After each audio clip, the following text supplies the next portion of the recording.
tao lang ang takot sa dalawang to. Kaya kung maitim ang balak, Magtago ka na! Anthony Taberna, Jerry Baja, Dos por Dos! Dos por Dos! Kauna-unahan sa Pilipinas.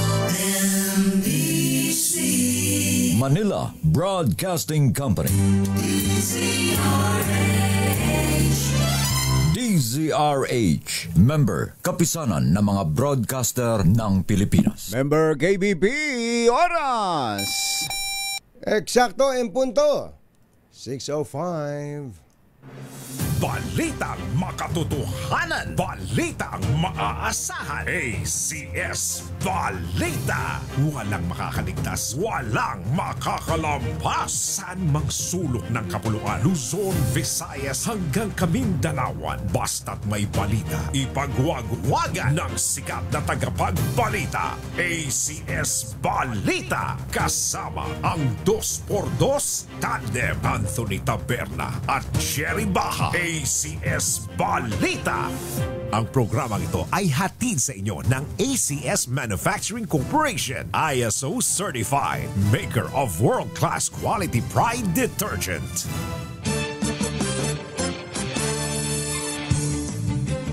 Araw ng Friday, November 21, 2025. Narito na po ang ulo ng ating ACS Balita.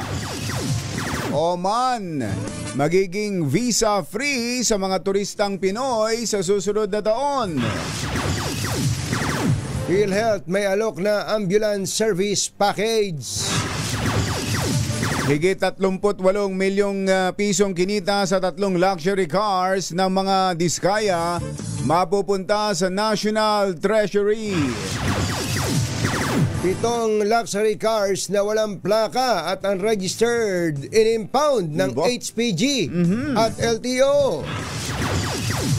Businessman RSA Ramon Ang tumangging maging caretaker ng bansa. Walang balak pumasok sa politika. At DOH idineklarang ligtas kainin ang baboy na may ASF.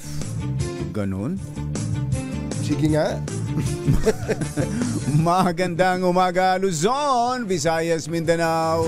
Good morning Philippines. Hello world. Kami po ang inyong mga tagapaghatid balita. Ito po si Anthony Taberna. Ito po si Jerry Baha. At ito ang ACS Balita. sa detalye ng ating mga balita. ACS Good News. Good news daw po ito sa mga turistang Pinoy na gustong pumunta sa Oman sa susunod na taon. Inanunsyo na ni Sultanate of Oman Ambassador Nasser Said Al Manwari sa National Day Celebration ng Oman sa Makati na hindi na kailangan pang kumuha ng visa ang mga Pilipino na magtutungo sa kanilang bansa. Sinabi ni Manwari na ang Oman ang unang bansa sa Middle East na mag-aalok ng visa-free entry para sa mga turistang Pilipino na tatagal sa loob ng 2 linggo. Ano ba ang makikita sa Oman? Sa Oman? Saan ba malapit ang nagtrabaho Oman? yung aking biyana nung araw eh. Ganun ba? Si Daddy Lando. Lando? Oo. Sa niya, engineer yun eh. Sa mga oil rig. Oil rich country din nga pala ito dahil sa ito'y nasa Middle East. Ang capital ay Muscat. Muscat, Ayun. Mayroon din pala, may mga lumilitaw na mga pictures na pasyalan. Mga pasyalan bukod parang sa bilihan. Siguro akong bachero, parang Dubai. Parang Dubai na siguro yan. Qatar na dati-rati kasi kapag ka mga Middle East countries, akala na ngayon, kung lang. Puro disyerto yan. Disyerto yan. Hindi po, ang dami na pong development sa Dubai lang. Kailan ba tayo nagpunta ng Dubai nung magkahawa kamay tayo nagmamasyal sa disyerto? Mga 7 years ago yata akong bachero, no? Ngayon daw po, grabe daw po ang iginanda lalo ng Dubai. Eto may pinapakitang meron ding ilog eh. Magagandang ilog eh. Baka yung ilog Jordan yan, kumbachero. Baka katabi niya ay Oman, Yemen, Saudi, tsaka United Arab Emirates. Ayan. Magkakatabi nga. Nakaano pala siya sa dagat. Nasa tabi ng dagat. Ayun. Umaasa po ang Oman official sa pamamagitan nito itataas ang bilang ng mga Pinoy tourists sa kanilang bansa. Inimok din ni Ambassador Manuari ang publiko na bisitahin ang Oman dahil sa pagiging unique nito. May mga bundok sa tabi ng baybaying dagat, may mga buhanginan, aba. Pwede rin pala tayong magpagulong-gulong sa buhanginan doon. Pagka narinig yan ng mga nasa kosta, pwede magkwari dyan. Ang matindi nito, sabi ni Mother, merong mga buhagin. Buhagin? Oo, may mga buhagin. Alam mo, Aljo. At natatanging bansa ito sa Middle East. Alas 6:10 ng umaga na imbag bigat kada kayo amin na po. Agreeing kayon, gising na. May alok ang Philippine Health Insurance Corporation na ambulance service package sa mga miyembro nitong nangangailangan ng emergency care. Sa pahayag ng PhilHealth, ang kanilang ambulance service packages ay mula sa basic life support ambulance na nagkakahalaga ng 4,100. Nasa 4,600 naman ang advanced life support ambulance, habang 6,100 ang physician managed advanced life support ambulance. Ayon po sa PhilHealth, ang bagong package ng benepisyo ay naglalayong ma-establish ang coverage sa mga serbisyong pang-emergency sa mga pre-hospital na hindi saklaw ng iba pang existing packages. Sa pamamagitan nito, mas mabilis na madadala ang pasyente gamit ang sasakyan na may life-saving measures para matiyak ang katatagan ng pasyente habang bumibiyahe. Ang Ambulance Service Benefit Package ay bahagi ng PhilHealth Outpatient Emergency Care Benefit o OECB Package. Maganda to, kumbatsero, sapagkat marami tayong mga kababayan na pinoproblema talaga ng gusto ang ambulansya. Yung bang hindi madala sa ospital ang kanilang mga mahal sa buhay dahil ang mahal ng ambulansya. Naalala ko tuloy bigla si Ka Gerson Kumbatsero. Lalo na yung ambulansyang galing mismo sa isang private hospital.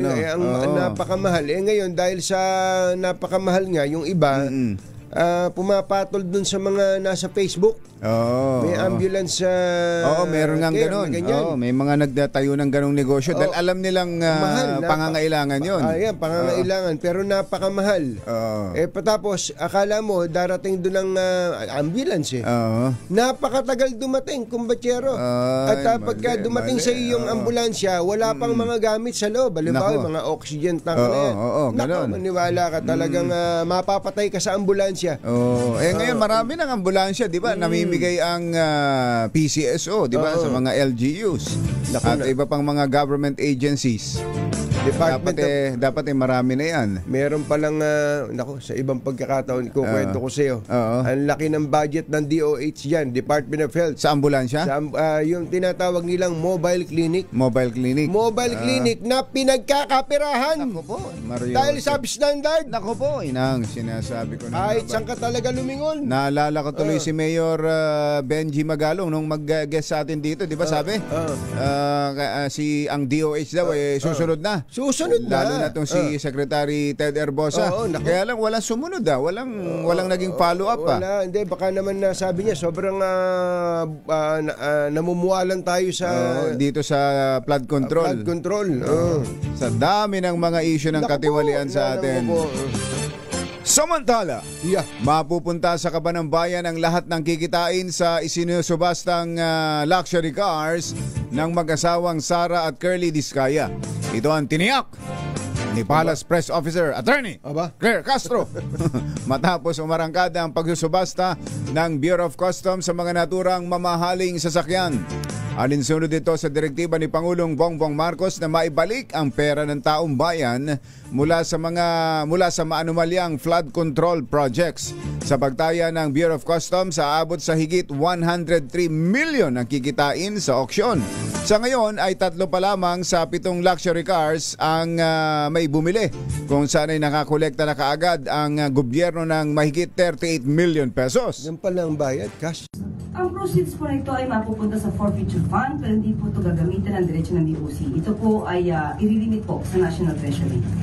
So, gagamitin po ito para sa taong bayan. Ayun. Ano yung pinakitang pera? Ulit nga, ano ulit. kaya pinambayad? Ayan. Cash ba ang bentahan, paring Ray? Kailangan ba cash? Dahil ba sa ang pinambili nito cash din? Galing sa flood control project, nakalapag sa lamesa. Lapagan din sa lamesa ang labanan dito. Walang tayuan. Tanungan natin kay Customs Commissioner Ariel Nepomuceno. Paano kung walang dalang cash? Halimbawa, cheque. Hindi kaya pwede. Kaya ba 3 lang ang nabili? Baka kailangan cash tayo dito. Cash lang po tayo dito. Wala ho tayong GCash o Paymaya. Ay mamaya nga ilinawin natin sa customs yan. Alas 6:15 na ng umaga, Kuya Elmer Ngo Achi Ahya, Mr. Jalom Tang, Lakyam Chap Gohun, 6:15 ng umaga, inimpound ng Land Transportation Office at PNP Highway Patrol Group ang 7 high-end at luxury cars sa isinagawang operasyon sa isang gasoline station sa NLEX Marilao, Bulacan. Naku, marami nga ako nakikita dyan doon sa NLEX. Pati dito sa minsan kapag pag weekend, yan ang, di ba dati nga, nagkakarera pa yung mga yan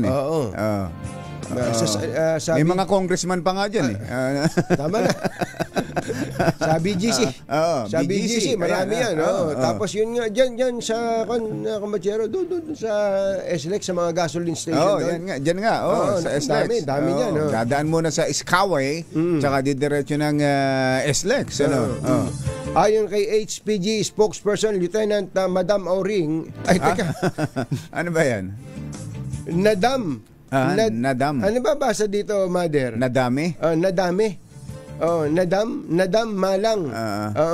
May nagtip sa kanila hinggil sa mga kahina-hinalang luxury vehicles na nakaparada sa isang gasolinahan na umabot ng halos 1 hanggang 2 oras. Kaagad namang nagresponde ang HPG at lumitaw na hindi rehistrado at walang plaka ang 7 luxury vehicles. Kaya lang yung alimbawa yung Lamborghini. Genie ba talaga tawag doon o Gini? Genie kasi may 3 kahilingan yan. Sige, yung Lamborghini. Tas lalagyan mo ng plaka. Pangit naman. Papangit. O kaya Ferrari. Tapos lalagyan mo ng plaka. Ang pangit. Nakalagay CAD 142. Pangit. Yan. Kaya walang plaka yan. Tinan mo yung Ferrari, pulang-pula.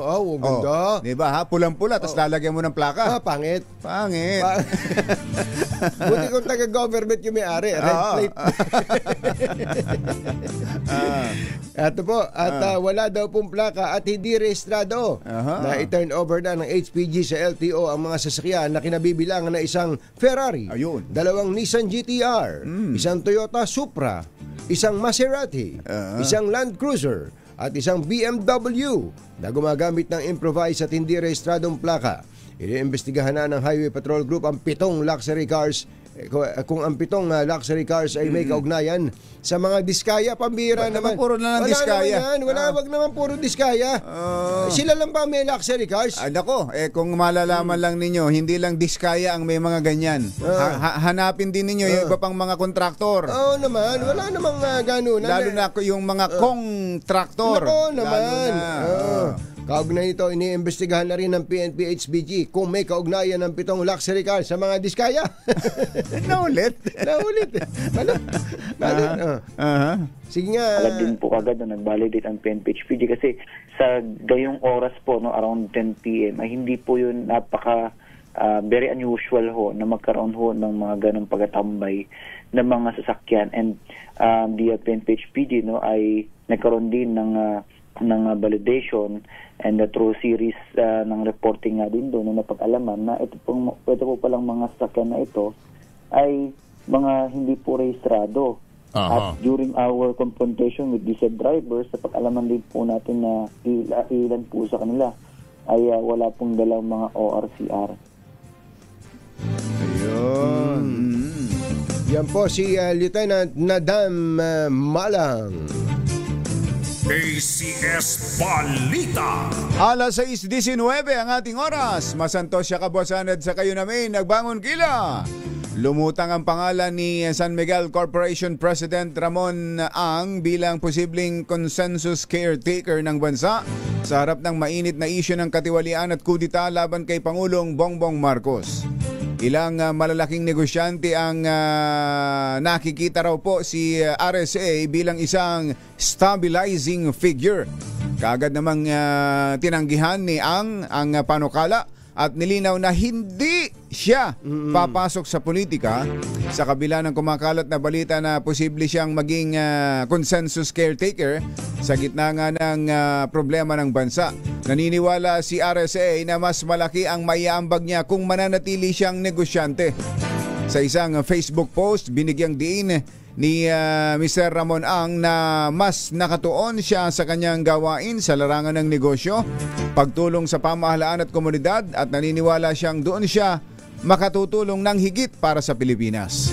Paliwanag ng negosyante, hindi nakasalalay sa isang tao lamang ang pagresolba sa hamong kinakaharap ng bansa, kundi ito'y bagkus ay ng pagtutulungan ng gobyerno, katuwang ang publiko at ang private sector. Alas 6:21 na ng umaga. Diyos maray na aga sa Indogabos, mga Bicolano, mata na kamo, gising na. Ligtas pa rin kumain ng karneng baboy. Ito po ang nilinaw ng Department of Health. Matapos na ilang baboy na ibinebenta sa ilang litsunan sa Laloma ang nagpositibo sa African Swine Fever. Paliwanag po ng DOH, ang ASF ay walang banta sa kalusugan ng tao. Ganon. Dahil hindi daw po ito naililipat sa tao, kundi sa baboy lamang. Ayun. Paano yung mga ugaling baboy? Una rito, ilang litsunan sa Laloma ang ipinasara ng Quezon City LGU. Dahil natuklasan na ilan sa mga baboy ay positibo sa ASF. So parang ang dating tutol sila sa ginawa ng Quezon City LGU sa pagpapasara. Parang ganun. Ang totoo nun kung ako taga DOH, matutuwa ako. Dahil sasabihin ko, at least nababawasan ng mga kakain ng baboy. At mababawasan, maapektuhan ang mataas na presyon. Kaya nga. Pagtaas ng kolesterol. Pero hindi. Ang sabi ng DOH, pwedeng kainin yan. Pwedeng kainin yan. Yan pala, ang nangyari pala dyan, kumbatsero, ang alam natin di ba, litsunan lang yung Laloma. Wala namang piggery dyan Wala. Litsunan lang yan. Kaya nagtataka tayo, paano nagkaroon ng ASF dyan? Di ba kapag lilitsunin, yung iba kukuha sa piggery, diretso sa litsunan at saka diretso sa tindahan. Dyan pala, meron pala silang mga piggery na sa ilalim. Ganon? Sa ilalim ng lupa. Yung ilang mga karamihan, sabi ni Mayor Joy, karamihan dyan sa mga malalaking litsunan, mga litsunan dyan, may basement? May basement, may piggery sa ilalim. Ay, grabe naman. Pero hindi naman doon inaalagaan yung mga baboy mula sa pagkabiik. Kundi malalaki na, medyo malalaki na. Pero tumatagal doon ng mga kung ilang araw o linggo. Unang-una, mali yung yun na nga. Mali yung ko na yun. Mali yung yung permit lang doon Ayun na nga, permit pa lang doon. Saka hindi lahat ng lugar pwedeng pag-alagaan ng baboy. Ayun na nga, kaya nga. Kung tatagal na mga ilang isang linggo, papayat yun. Hindi naman papayagan ng mga naglilitsunan na papayat ng gusto yung kanilang litsyon. Di ba? Hindi na malutong ang balat nun. Talaga. Diba? Hindi na aalsa yun. Kaya sa ngayon, sabi ni Mayor ay naghahanap siya ng pwedeng maging slaughterhouse. Para wala nang piggery. Wala nang maging piggery itong mga litsunan dyan sa Laloma. Pwede sigurong kunin niya yung basketball player na si Greg Slaughter. Kasi may mga nag-aalala, sabi ng mga iba, paano ang Pasko namin? Paano daw ang Pasko nila? Paano sila Paskong walang litsyon? Matindi naman yung problema nyo. Matindi. Bale, mansanas naman Mansanas na lang. Susunod! Dito po! Totoo nga bang may ibang bansang nagpopondo sa destabilization sa bansa?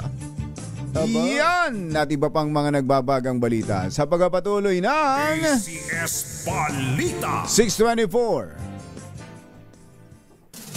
sulok ng kapuluan. ACS Balita! ACS Balita! Ang programang ito ay hatid sa inyo ng ACS Manufacturing Corporation, ISO certified, maker ng world-class quality Pride detergent. Hi, hi, hi! Maganda morning. Ano araw today, kumbatsero? Today is Laundry Day, Pride Day! Yuhuu! At pag Laundry Day, Friday, all you need is Pride washing machine detergent. May triple stain away formula, kaya tanggalang makapit, madikit, malupit na dumit mantsa, kaya easy ang labada. Kaya pala mula noon hanggang ngayon, all you need is Pride. All you need is Pride. ACS. Ang 2x2 tandem Anthony Taberna at Jerry Baja. ACS Balita. Alas 6:28 ang ating oras, tuloy ang ACS Balita. Patuloy na iniimbestigahan ng gobyerno ang impormasyon na pinopondohan umano ng dayuhan ang mga pagkilos para pabagsakin ang administrasyon. Kaugnay ito sa posibilidad na foreign funded ang ilang kilos protesta gaya ng EDSA rally na pinangunahan ng United People's Initiative. Sa press briefing, sinabi ni Palace Press Officer at PCO Yusek Claire Castro, iniimbestigahan na ng AFP naturang posibilidad katuwang ang Philippine National Police. Kung may katotohanan at makikita po sa kanilang pag-iimbestiga na foreign funded itong kanilang isinasagawang rally, masasabi po natin ito'y pagtataksil sa bayan. At hindi po nararapat ito na pinanghimasukan tayo ng ibang bansa. Ang politika natin ay mukhang pinanghihimasukan na ng ibang bansa. So, hindi po maganda. Sana hindi po lumalim pa ang itong klase mga aktibidad kung nagpopondo lang naman din po ay ibang bansa. Si Yusek Auntie Claire Castro. Alan? Ito. Flash Report. Flash Report! Meron kasing inilabas ngayon na statement ang Pangulong Bongbong Marcos. May kinalaman sa investigasyon ng ICI sa mga sangkot sa flood control projects. Ayan. Papatikimin muna natin. Sige, patikimin natin. Sige. Ibibigay na sa Ombudsman para imbestigahan ng Ombudsman. Ito ay tungkol sa mga impormasyon ng dating Speaker Martin Romualdez at saka ni Saldico. Pag nakita lahat ng ebidensya, baka mag-file ng kaso ng plunder o anti-graft o indirect bribery. Malakas naman ang loob natin na yung Ombudsman, ang ginagawa lamang ay sumusunod sa ebidensya. At kung saan tayo dinadala ng ebidensya, doon pupunta ang ating investigasyon. Yun ang ano yung may binanggit siyang speaker? Speaker Martin Romualdez. Ang sabi niya, yun daw pong nakalap ng mga impormasyon ng ICI tungkol sa kay Martin Romualdez at Saldico ay ifinorward na sa Ombudsman for possible filing of plunder. Ayan. At iba pang kaso. Ayun. Yun yan po ang Flash Report. Flash Report. Flash Report! 6:31 ng umaga. Mamaya inayos lang ni Mother yung video, kumbatsero. Mainit-init pa. Oo, mainit-init pa. Muli pong tiniyak ni Defense Secretary Gibo Teodoro na mananatiling profesional at tapat sa konstitusyon ang Armed Forces of the Philippines sa gitna ng kaliwat ka ng isyu ng korupsyon at ingay sa politika. Sa panayam ng DZRH, iginiit ni Teodoro na alam ng mga sundalo ang kanilang misyon at kinukundina nito ang paghihikayat na makialam sila sa mga isyu na lalo lamang magpapahina sa bansa. Dagdag pa ng kalihim, hindi kikilos ang sandatahang lakas kung walang direktiba mula sa hukuman. Hindi po gagawin ito at hindi po natin nanaisin kung ito ang mangyari kasi mas makakahina sa ating pag-mature bilang isang bansa.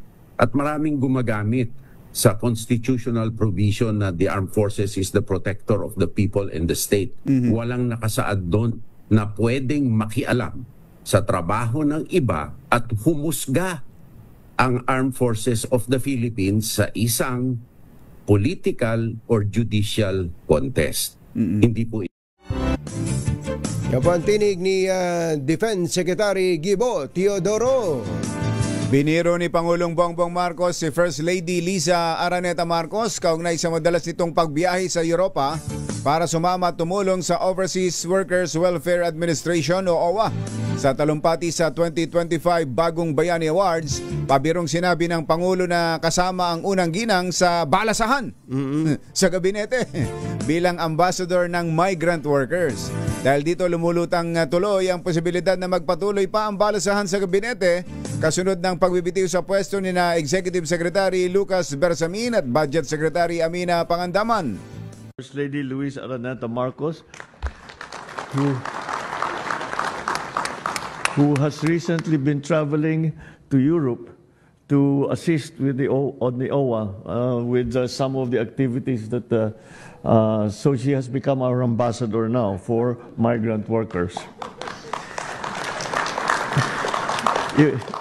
It's your new designation. Di ba magka-cabinet shake-up tayo sa kasama ka na dun sa award?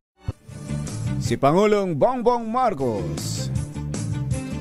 Ihigpitan daw po ng Department of Transportation ang pagpapatupad ng safety protocols matapos makaranas ng technical glitch ang MRT-3 noong Martes. Ayon kay Acting Transportation Secretary Giovanni Lopez, mahalagang masunod ng mabuti ang mga safety protocol at best practices upang matiyak ang kaligtasan ng mga pasahero sa anumang sitwasyon. Ipinunto ni Lopez ang mahalagang papel ng train marshals, personnel ng Philippine Coast Guard at ibang security team sa paggabay sa mga pasahero sa oras ng aberya. Maglalabas na ang COMELEC ng show cause order sa mga kandidatong tumakbo nitong May 2022 elections na umunoy nakatangkap ng campaign donations mula sa mga kontratista ng gobyerno. Ayon kay COMELEC Chairman George Garcia, ipadadala na sa susunod na linggo ang mga notice upang mabigyan ng pagkakataon ang mga nasa sangkot. Una nang inihayag ng poll body na 21 kandidato ang umano'y tumanggap ng donasyon mula sa 27 government contractors. Kabilang narito ang 6 na senatorial bets, 5 sa party list, 4 na kongresista, 3 gobernador, ang tumakbong gobernador, 2 sa pagka-vice governor at 1 councilor. Target ng COMELEC na tukuyin kung nagkaroon ng paglabag ang mga ito sa batas tungkol sa political contributions. Naghatid sa kabuuan ng ating ACS Balita, ito po si Anthony Taberna. Ito po si Jerry Baha. Kasama ang 2x2 tandem Anthony Taberna at Jerry Baha. ACS Balita. Ay, sa mga taga Barangay Santo Domingo. Barangay Santo Domingo, Cainta, Rizal. Ay, sa Cainta. Ayan, lakasan na ninyo. Mayor Mon. Mayor Mon, lakasan na ninyo ang inyong mga radyo, telebisyon at inyong mga gadget at andyan may pag-alagalang namimigay ng pera. At ang ating word of the day. Ready na ba kayong tandaan ang ating word of the day para manalo ka ng DZRH Mini Component? Eto na! Ay Pride Detergent. Pride Detergent. Yan po ang ating word of the day. Tandaan mabuti para kayo ay manalo ng mini component. Akala ko million yung sasabihin. Mini component kasama ang mga iba pang ibibigay na papremyo ni Sherwin Alfaro. 6:36 ang ating oras. Balitang makatotohanan, balitang maaasahan. ACS Balita. Ang programang ito ay hatid sa inyo ng ACS Manufacturing Corporation, ISO Certified, maker ng world-class quality Pride Detergent. Hagupit, lumalatay na komentaryo sa Himpapawid. 2x2. Walang takot sa paghimay sa masalimuot na isyu ng bayan. 2x2. Humahataw na mga balita at impormasyon. 2x2. Ating damhin, ating lasapin ang hagupit na 2x2.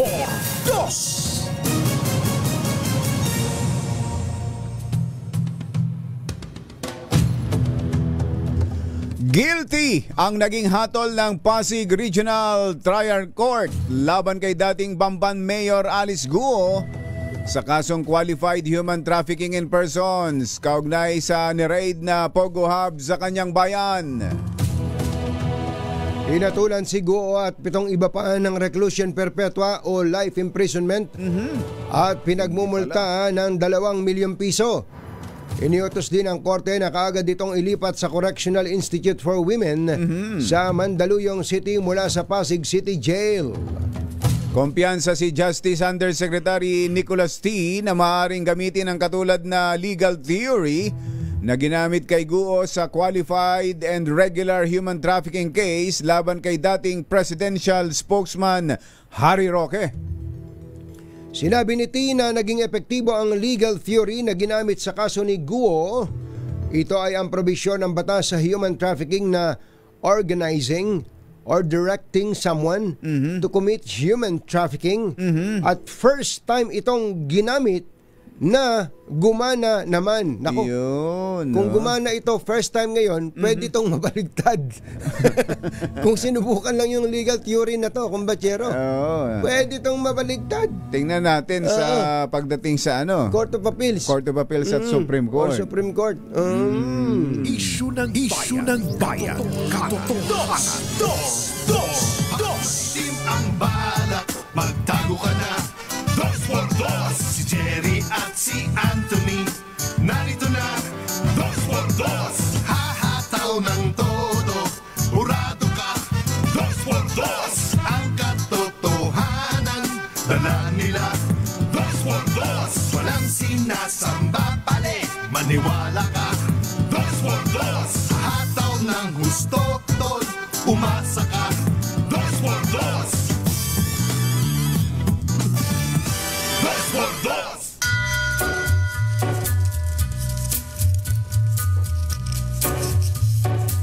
Hi. Maganda morning.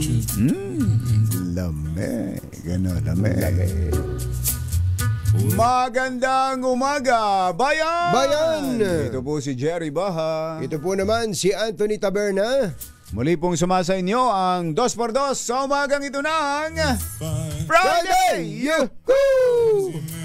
Kumusta kayo mga textmates, mga text partners, mga kapamilya, kapuso, kapatid, kabarkada, mga kapitbahay? How are ya? Nasusubaybayan nyo ba mga pangyayari? Narinig yung breaking natin mga kababayan? Pwede bang ulitin natin, Mother, yung boses ng Pangulo? Ready na raw. Ready? Ready na ba? Sige nga. Ito po yung flash report natin kanina tungkol sa pahayag ng Pangulong Bongbong Marcos. May kinalaman kay dating House Speaker Martin Romualdez at binanggit din ang pangalan pa rin ni dating Congressman Zaldico. Come in, Mr. President. Magandang araw po sa inyong lahat. Kagaya ng aking nasabi nung nakaraang report ko, ay patuloy ang pagre-report ko sa taong bayan tungkol sa mga kaso at saka sa mga impormasyon na nakukuha natin tungkol sa mga flood control project na hindi maganda.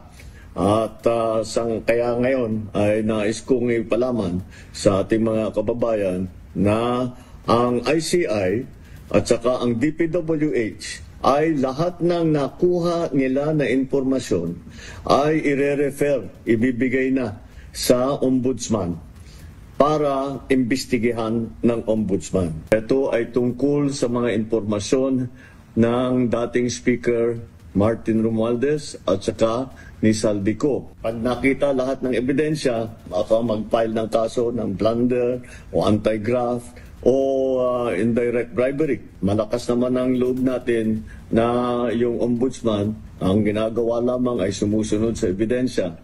At kung saan tayo dinadala ng ebidensya, doon pupunta ang ating investigasyon.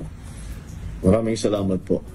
Magandang araw po sa inyo lahat. Magandang araw po. Magandang araw po, Mr. President. Sa oras po na 6:45 na umaga, on the way sa Ombudsman, on the way sa Ombudsman, ito pong si Public Works Secretary Vince Dizon.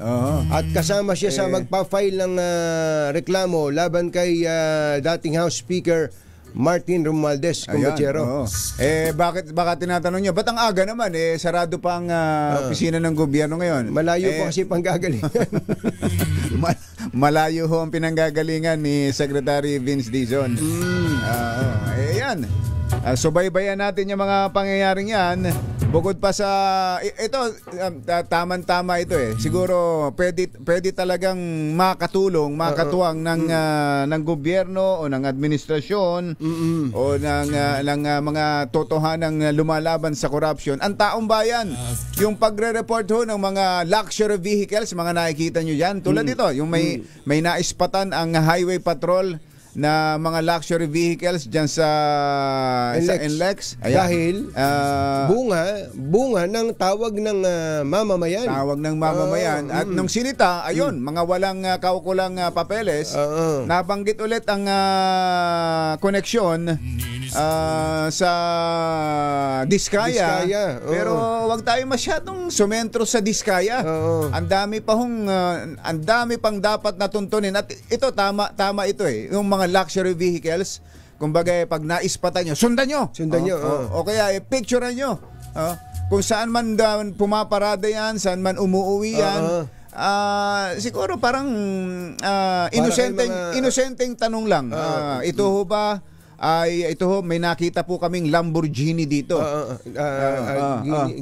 Genie ba? Genie. Sabi mo may 3 kahilingan. Ito po ba'y nakakumpleto na ng kanyang 3 kahilingan? Mga ganon. Yung pang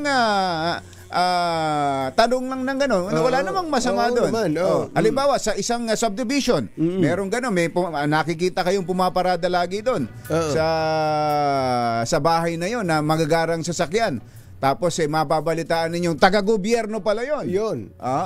Tapos iisipin nyo, suwak kaya ang kita ng opisyal na ito ng gobyerno sa kanyang lifestyle, sa kanyang lifestyle, di ba? Sa mga madali yun madali mo makumpara makumpara mo yun. Tsaka ito tamang panawagan din ito sa mga nasa mga subdivisions, lalo na sa mga mamahaling subdivision. Alam nyo naman nalalaman ninyo kung sino ang magpapatayo o bagong bumili ng bahay dyan sa inyong homeowners. Dahil may homeowners association. Saka magpaparegister yan. So malalaman ng homeowners, dito na pala, nakabili na pala dito, kapitbahay, neighbor na pala natin. Si congressman, neighbor na pala natin. O kaya si governor. Si governor pala, nagpapatayo pala ng mansyon dito sa ating subdivision. Si governor pala yung nakabili nung matagal ng for sale na 2-story na bahay dito.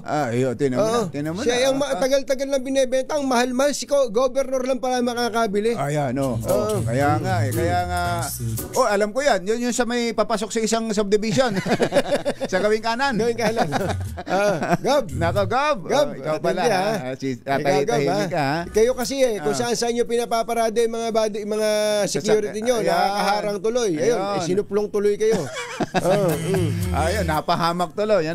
Yan, marami hong pwedeng makatulong ang mga kababayan natin. Lalo na nga yan, yung mga homeowners association na yan, na pwedeng magsuplong. Nako, si Com. Si Com, nagpapatayo ng bahay dito. Nako. Mga ganon. Nagpapatayo ng bahay dito. Hindi ko alam parang mascom Nag-aaral yata ng mascom Si Com daw Si Com nagpapatayo ng bahay dito. Tao ba to? Malamansyon, sabi. Malamansyon. Pagka ganon, matutunugan mo na Makakatunog ka na. Ikukumpara nyo. Alam naman natin kung magkano ang sweldo ng mga kahit na anong posisyon sa gobyerno May nakausap nga ako kumbachero na isang maidar na abogado no isang araw. Sabi niya nag-evolve na rin katunying ang mga taga-gobyerno. Ano po ako ibig sabihin? Dati namang may mga magnanakaw na Dati na, pero medyo nahihiya pa. Nahihiyang ipakita yung kanilang kayamanan. Yung kanilang ninakaw. Ngayon hindi. Talaga. Ipinaflaunt pa. Pinangangalandakan pa yung pinagpaparangalan pa. Talaga naman. Yun ang magpapahamak sa kanila. At yun din naman ang mainam para mahuli natin sila. Kaya tama itong mga ginagawa ngayon ni General Hansel Marantan ng HPG. General. Sa katuwang pala nila ang Land Transportation Office. Sumasama ba sa kanya si Simon Paz? General, kasama niyo ba si Simon? Ano ba yung agent na lumilingon sa pangalan? Simon Paz? Mukhang confidential. Confidential. Ba't sabi ko? Confidential yun, kumbachero. Kaya lang sabi niya, si Asek Lakanilaw na lang daw ang kausapin natin. Dahil para kompleto. Sabi ni General Hansel Marantan. Sabi ni General Hansel Marantan. Sige. Madali naman kaming kausap. Madali naman kaming kausap tungkol yan. Mainit pa naman ang ulo ni Asek Marcos Lakanilaw dyan. Dahil sabi niya, akala ba nila hindi ako marunong tumingin ng mga ganyan? Meron din ako niyan. Kala ninyo. Ay tama, sa General Hansel, ang binabanggit ko dito tungkol sa issue yung mga Hawi boys. Hawi-hawi sa kalye. Kasi yun mismo. Inireklamo rin ni Tito Sen yan eto mga magulang at mga mahal na taga-subaybay, para kayo lalong sipagin. Kala ko lalong magalit. Galit na ang tao kung talaga Pero para lalo kayong sipagin at magkaroon kayo ng anong tawag doon? Yung bagang ma-inspire dito sa pinakahuling desisyon at pahayag ng kataas-taasang hukuman. Ano ba ang pinakahuling desisyon ng kataas-taasang hukuman na may kinalaman sa mga itinatagong yaman? Pakinggan po ninyo. At babasahin po ni Kumpachero. Ito hong naging desisyon ng 3rd Division ng Supreme Court. Bago lang to. Bago lang ito, Kumpachero. Ganito po ang ating mababasa. Narito po. Pakinggan po ninyo. Ito po yung may kinalaman sa... Babasahin po yan. Ito na. Wealth acquired by a public official. Ang kayamanan na naipon ng isang opisyal ng gobyerno that clearly exceeds, na malinaw na lumalampas, the lawful income sa kanyang lehitimong kita, is presumed ill-gotten, ay ipinapalagay na nakaw. Doon pa lang, antindi na nun, Paringhet. Sumaysay niya sa si Paringhet. May nakaw na yaman daw doon na kailangan palabasin. Tingnan nyo na yung sinabi ng Supreme Court. Antindi nun. Kapag daw ang kayamanan ng isang public official ay malinaw na sobra-sobra sa kanyang kinikita sa gobyerno, ay ipinapalagay ng nakaw. Nakaw yun. Ano ngayon kung nakaw? Tapang naman. Ano ngayon? May mga gawa pa kayo. Ito po, itutuloy natin ang basa. Pero ang napansin natin dyan, antindi talaga pag public official ka. Ang bigat ng responsibilidad. Ang bigat. Ang public scrutiny sa'yo pag taga-gobyerno kayo, dapat talaga ganun. Kasinsin. Sige, tuloy. Kaya nga nakapagtataka yung iba, talagang ipino-flaunt yung kanilang yaman. So kapag nalaman na na-presume, pinalagay ng nakaw. Ano ngayon? Eto, tuloy ang basa. Sana nga yung binasa ko kanina. Ibaba ko ang mata ko. Ayan. Nawawala. Dito lang kanina yan. Pati ba yan nanakaw? Is presumed ill-gotten. And ito na pala. And may be forfeited. Ay maaaring kumpiskain, even if kahit na registered under the names of other individuals, nakapangalan sa bebot, kahit nakapangalan pa sa ibang tao. Sa chiching. O kapatid, o kamag-anak, at iba pa. Naku, ayan. Hindi pala maitatago. Pwede palang tugisin talaga kahit na nasa ibang pangalan. Yung mga ari-arian at kayamanan na yan. Ito po'y ibinase ng kataas-taasang hukuman sa kanilang pinakahuling ruling sa forfeiture case case kay Lieutenant General Jacinto Ligot. Jack Ligot. Okay, Jack Hindi ako Ligot. nagkakamali. Yan yung panahon na magkakasunod sila. Sila Carlos F. Garcia. Ayan, oo. Yung controller ng military. Ng AFP. Pero iba naman ang naging diskarte doon, ano? Magaling niya si Carlos Garcia eh. Nakipag PBA eh. Nakipag bargaining agreement. Nagsole. Isinole, kumbachero. Kaya bumaba yung sentensya niya. Ito, nakipaglaban talaga itong si General Ligot at pinatunayan na yung mga hinahabol sa kanila sa kapatid daw niya, sa hipag, sa ganire, sa ganyan, sabi ng kataas-taasang hukuman. Hindi! Ayun. Pinapalagay na nakaw yan paglampas sa iyo, sobra-sobra sa iyong sweldo. At pwedeng kumpiskahin ng gobyerno. Ang mga kumbatsero ng bayan, Katunying at Ka-Jerry. 2x2. RH!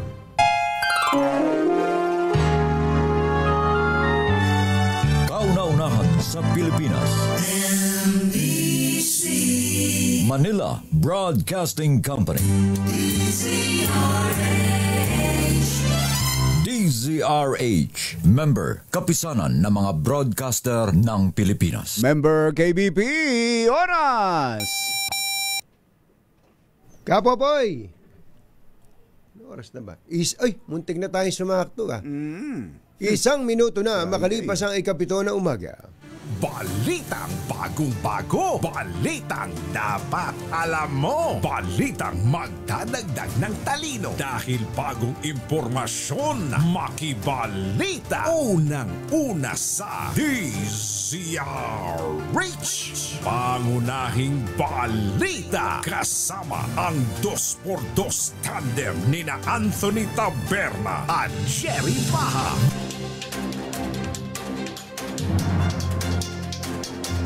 Araw ng Friday, November 21, 2025. Nardo na po ang ulo ng ating mga pangunahing balita.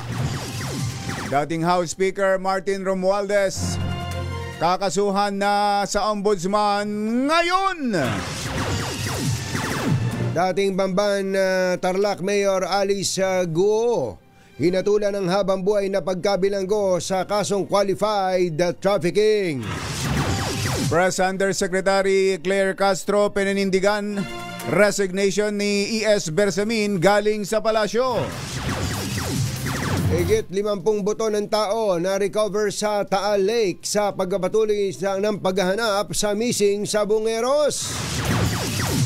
15 anyos na estudyante hinihinalang nasa likod ng bomb threat sa Iloilo. At higit 133 milyong halaga ng cocaine na sabat ng PNP sa Palawan. Magandang umaga Luzon, Visayas, Mindanao. Good morning Philippines. Hello world. Kami po ang inyong mga tagapaghatid balita. Ito po si Anthony Taberna. Ito po si Jerry Baha. At ito ang Pangunahing balita. Sa detalye ng ating mga balita, kakasuhan na sa Ombudsman sina dating House Speaker Martin Romualdez at dating Congressman Zaldico. Sa anunsyo mismo ni Pangulong Bongbong Marcos sa kanyang official Facebook page, irerekomenda ang kasuhan ng Independent Commission for Infrastructure at DPWH sa Ombudsman sina Romualdez at Co. Batay sa mga impormasyong nakalap ng ICI at DPWH, posibleng maharap ang mga nasasangkot ang dalawa sa flood control scandal sa kasong plunder, anti-graft o kaya ay indirect bribery. Magandang araw po sa inyong lahat. Kagaya ng aking nasabi nung nakaraang report ko, ay patuloy ang pagre-report ko sa taong bayan tungkol sa mga kaso at saka sa mga impormasyon na nakukuha natin tungkol sa mga flood control project na hindi maganda. At kaya ngayon ay nais kong ipalaman sa ating mga kababayan na ang ICI at saka ang DPWH ay lahat ng nakuha nila na impormasyon ay ire-refer, ibibigay na sa Ombudsman para imbestigahan ng Ombudsman. Ito ay tungkol sa mga impormasyon ng dating Speaker Martin Romualdez at saka ni Saldico. Pag nakita lahat ng ebidensya, baka mag-file ng kaso ng plunder. Si Pangulong Bongbong Marcos. Ibinunyag ni Ombudsman Jesus Crispin Remulian at tinawagan siya ni dating House Speaker Martin Romualdez upang magpaliwanag kaugnay sa flood control scandal. Sa pagdalo sa isang forum hinggil sa flood control scandal na inorganisa ng UP College of Law sa Taguig kahapon, sinabi ni Remulian na sinagot niya si Romualdez out of respect dahil sila ay magkatrabaho noon sa Kamara at magkabrad sa fraternity. Nang tanongin ni Professor Winnie Monsod si Remulia kung magsasampa ng kaso laban kay Romualdez, positibo ang tugon ng Ombudsman. Sabi niya, positive. Ayon kay Ombudsman Remulia, kakasuhan nila ang dating speaker sa susunod na 6 hanggang 9 na buwan dahil ayaw naman nilang magkaroon ng lousy case. Gusto nilang matiyak na solid at malakas ang mga hawak nilang ebidensya laban dito. Samantala, itinanggi ni Senate President Pro Tempore Ping Lacson na nagkakandara pa siyang ipagtanggol si Pangulong Bongbong Marcos kaugnay ng 100 billion pesos budget insertion at kickback scheme. Depensa ni Lacson, makikita sa mga ebidensya na nalinlang ang Pangulo at hindi siya sangkot sa anumang umano'y kickback delivery. Patunayan niya nito ang pagvito ni Marcos sa 1.1 billion na halaga ng mga items sa listahan ng mga proposed insertion. Taliwas din anya sa pahayag ni Ako Bicol Party List Representative Zaldico ang mga patotoo ni dating DPWH Undersecretary Roberto Bernardo kaugnay sa 25 billion pesos kickback.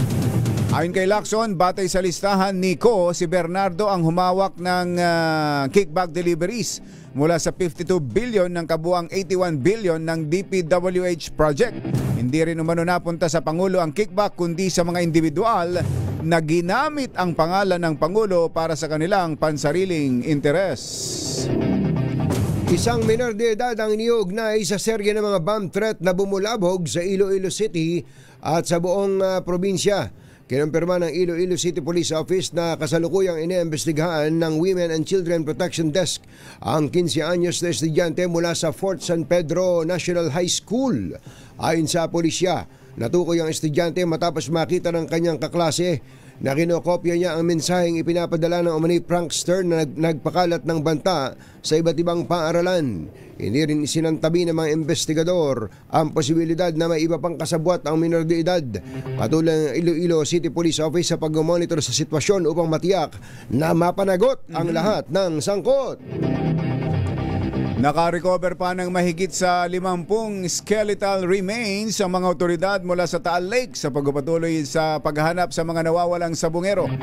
Ayon kay Attorney Polo Martinez, spokesman ng Department of Justice, 57 mga buto ang ay nakuha noong November 6, November 17 at November 18. Nagpapatuloy ang pagsisid sa Taal Lake matapos sabihin ng whistleblower na si Dondon Padidongan na sa naturang lawa itinapon ng mahigit sa 100 dinukot na mga sabungero.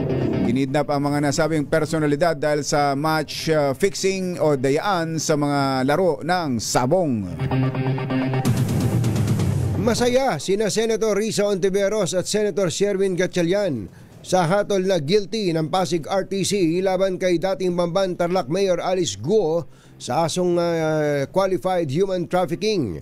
Para kay Ontiveros, panalo ng mga Pilipino laban sa korupsyon, human trafficking, cybercrime at iba pang transnational crimes ang conviction kay Guo. Ibinida rin ng Senadora ang executive order na nagbabawal sa mga pogo sa bansa.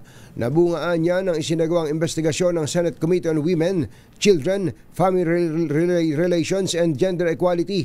Sa kabila nito, giit ng Senadora, hindi pa rin dito nagtatapos ang laban. We do, but it is far from over. We will continue to demand accountability from every government agency that failed in their duties, and we will continue to investigate the full extent of Chinese intelligence operations in our country.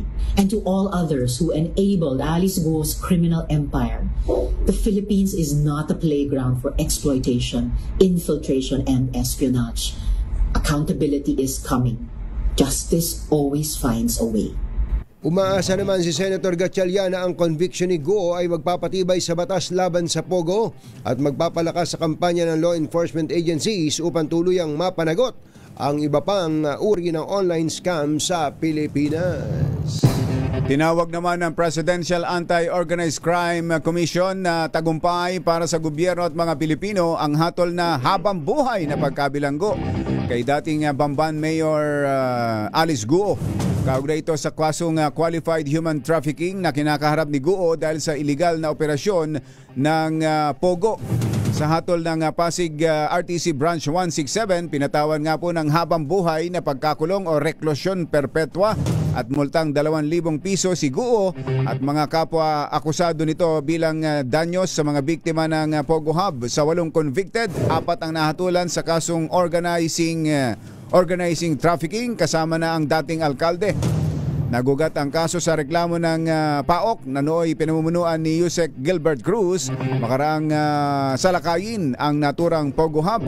Para sa ngayon, PAOK Chief at Retired General Benjamin Acorda, may tuturing itong tagumpay hindi lamang ng gobyerno kundi ng mga Pilipino.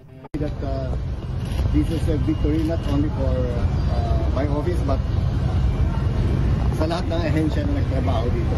It is something symbolic para sa bansa to.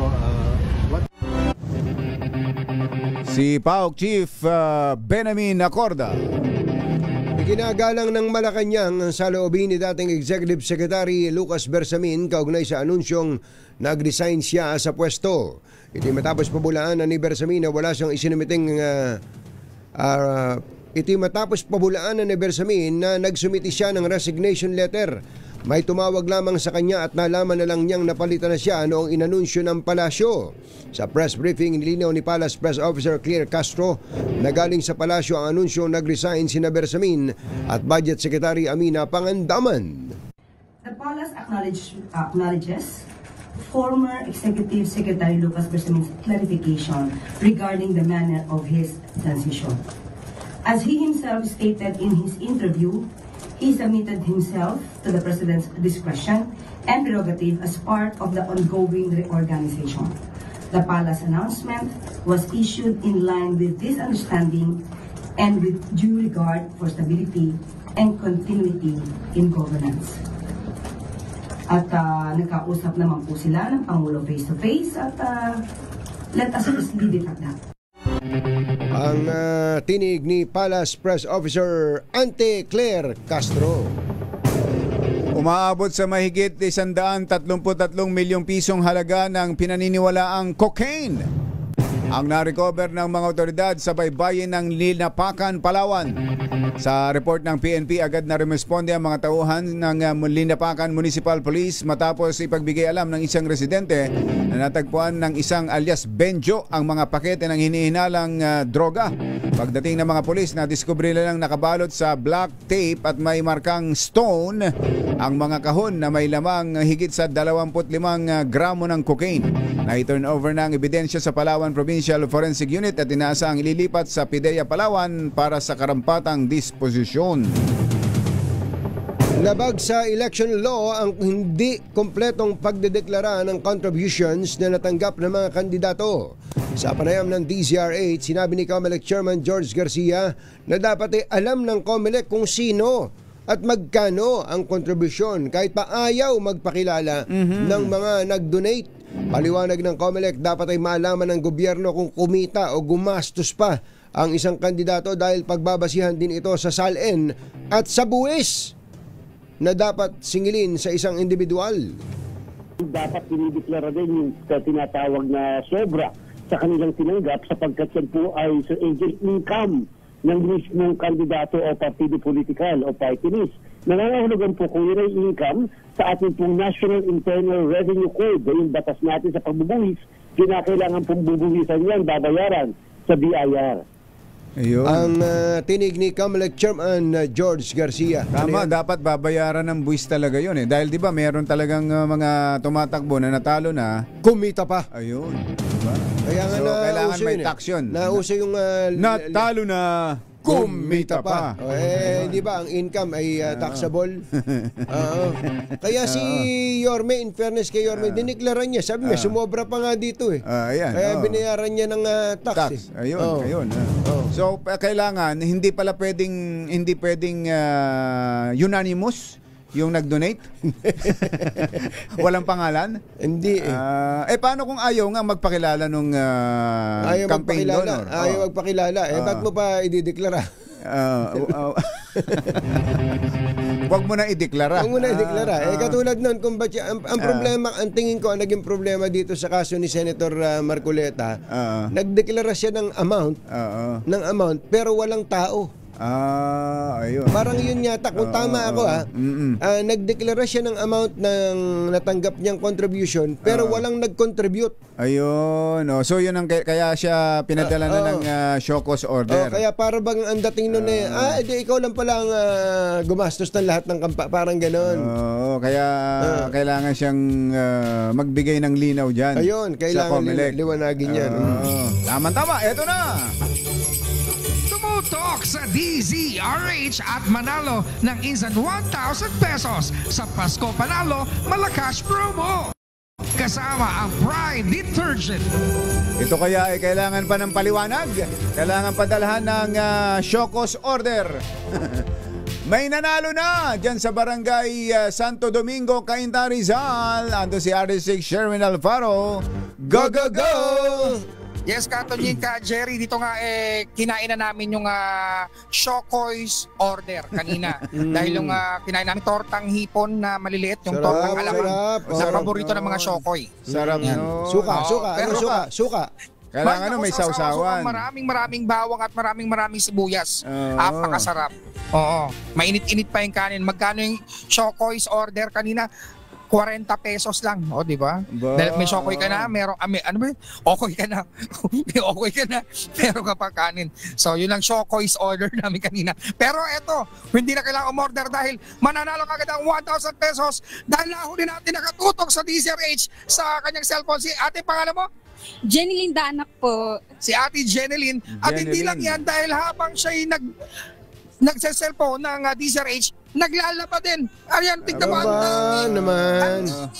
Pride. Dahil it's Friday. It's Pride Detergent. Diba? At malalaman natin kung talaga si Ate Jenny nakatutok sa DZRH. Sige nga. Ano ang ating word of the day, Ate Jenny? Pride Detergent. Yo! Kuha. Talaga may pamasa. Si Ate Jenny ba talagang matagal ng taga-subaybay ng DZRH? Yes po. Kailan pa? More than 3 years na po. Maraming salamat po sa inyo. Kanina nga gulat siya na nakita niya yung mobile ng DZRH. Nandito tayo kasi may municipal compound nitong bayan ng Cainta. Pakita mo naman yung napakalinis na lugar ng Cainta, Rizal. Ganda. Mahilo kayo sa mga camera shot namin yung umaga. Dahil yung gimbal, umiikot-ikot, may sariling buhay. Anong hanap buhay ni Ate Jenny? Sa bahay lang po. Nag-aalaga ng bata. Uy, mahirap yun Ilan na anak? Ate Jenny, ilan na anak mo? Dalawa po. Ilang taon? Ano po, 10 tsaka 11. Ayun. Si Mister, ano trabaho? Sa ano po, sa nagbabantay ng CCTV, ganun. Hindi ba siya natutulog pag nagbabantay siya? Ay, nandito po siya ngayon tulog. Buti naman. Panggabi. Buti naman pagka nasa bahay na natutulog, hindi habang nagbabantay ng CCTV. Kumusta naman ang mayor nyo? Si Mayor Manilagan, kumusta naman dyan? Si Mayor Nieto po. Iba na ba? Oo. Nagbago na pala. Nagpalit na pala ng mayor dyan? Akala ko si Mayor Felix pa. Dito kami sa may harap ng Felix Memorial National High School. Kaya yung kanilang bahay nasa harapan naman ng eskwelahan sa loob nga nitong municipal compound ng Cainta. Dahil ikaw ay naka-DZRH, eto meron kang regalong 1,000 pesos. Yan para sa Ate Jenny. At syempre dahil meron kang Pride Detergent, eto meron ka pang anong word of the day natin ngayon? Pride Detergent. Mini component. Yan na sinasayaw ng ating malakas dancer. Tignan mo naman para namang ang tigas ng katawan, di ba? Kailangan dito butburan ng Pride Detergent para lumambot. So hindi na lang sa cellphone makikinig si Ate Jenny ngayon. Diyan na kanyang mini component. At hindi lang yan, meron pa siyang Deezer H t-shirt at Deezer H Noche Buena basket yan. Ang galing ng mga camera tricks natin. Camera tricks. Magpaikot-ikot tayo. Medyo nahihilo na ako. 1,000 pesos. Laging tumutok sa Deezer H. Baka nasusunod nating winner sa Pasko panalo kasama ang Pride Detergent. RH number 6, Sherwin Batal Faro Deezer H. Una sa Pilipinas, una sa Pilipino. Si Sherwin hinihintay doon sa may Bohol. Hindi ka na raw nakarating sa Bohol. Sabi ni Ate Nilda Season at Kuya Ed Season. Malilipat na raw sila sa Lucena, hindi ka pa nagpupunta ng Bohol. Ay, mas malapit na Lucena. Sa Lucena, pwede Sherwin, punta ka ng Bohol. Susunod! Dito mo. Sino itong magaling na aktor na feeling director? Pinakikialaman daw ang shoot, bawat eksena sa isang TV series na isa siya sa mga bida, kaya maraming staff ang imbierna sa kanya. Imbierna? Narinig mo ba yung audio? Nung usapan ni Ellen saka ni Derek? Hindi pa. Pwede ba nating i-play? Pinost naman niya sa social media niya. Nakapost na. Niya. Ang nagpost si Ellen. Talagang umaagaw talaga yung Ellen Derek story. Parang ayoko nang intindihin yung mga usapan sa flood control minsan Dito na lang. Kay Ellen tayo. Sino ba talaga yung Sino ba yung pero maganda, third party? Maganda yung third party.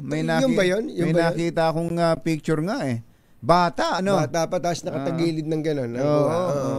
Nako, kaya pa. Kamukha nga ni Mother Kung medyo bata-bata si Mother, sabi ko si Mother. Nung bata-bata si Mother, ganun talaga. Ganun talaga. Grabe. May pictures. Labas mo nga, Mother, yung picture mo. Talaga, Oras natin. Mr. Jalomtang Chityam Diap Dihon, 7:22 ng umaga. This time check is brought to you by ACS Manufacturing Corporation. Unahing balita.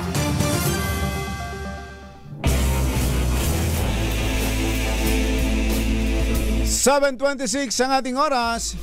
Nasa linya natin kung batsyerong isang cabinet member na mukhang pinagpapaliwanag din. Pinagpapaliwanag din sa kanyang lifestyle.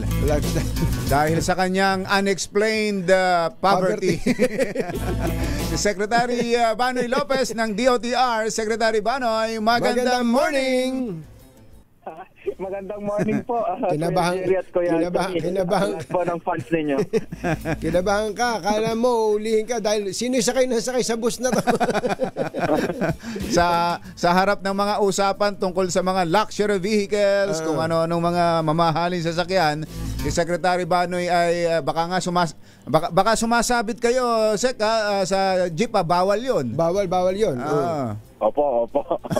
Pero Secretary, bago lang yung talagang paksa natin sa gabi, pagkagabing na may mga hindi lang pala gabi, pati early morning, ang dami pa rin yan sa Commonwealth Avenue na punong-puno. May mga nakakatayo pa rin sa mga bus. Kulang pa rin ba? Kala ko meron na kayong ginawang hakbang dyan. Opo, nagdagdag na po tayo, no. May mga araw po na hindi namin din maintindihan kung bakit dagsaan, no. Hindi naman po araw-araw at meron naman certain days na nagugulat din kami. Medyo talagang kulang na naman yung nakikita naming PUVs. Pero sa record namin nagdagdag na nga tayo ng halos 300 na buses kasama pa may mga PUJs pa, PUVs. Ang naisip lang namin ngayong rason, no, sa pagmomonitor po namin, Kuya Tonying, is bagay yung mga araw na yun, baka naman yung mga naibigyan namin ng special permits ay hindi naman bumiyahe. Ayun na nga. Naisip namin o nadala ng hakaba ng traffic. Pwede rin. So we have to continue to monitor it po para lang po talaga naman ay hindi nakakahiya sa ating mga commuters. May sagutin ho ba yun? May pananagutan yung mga bus companies na binigyan na merong permit, merong franchise, may linya, pero hindi nagpapabiyahe? Ay opo, kapag talaga pong walang matibay na rason or talagang not justify kundi bumiyahe, talaga may sagutin po yun. Ngayon, meron naman tayong mga sinasabing acceptable reason. For example, nung araw na yun, may sakit yung tsuper nila, wala silang tsuper, or may sira talaga yung sasakyan nila, ay maaari naman po natin tanggapin yun. So, sabi ko nga po, i-monitor natin, sabi ko sa LTFRB, at kung yan ay patuloy na lang na ganyan, meron talagang hindi na naman bumabiyahe at it appears parang hino-hoard na naman nila yung kanilang special permits or franchises. Importante ho itong public transportation. Yun nga ho palang mga ride hailing app, yung ba tawag doon? Halimbawa, sa motor, Angkas, Joyride, Move It, tapos sa kotse, Grab, at nadadagdagan ho ba yan? May mga application po ba kayo at may mga inaaprubahan kayong dagdag na kumpanya sa ganyan?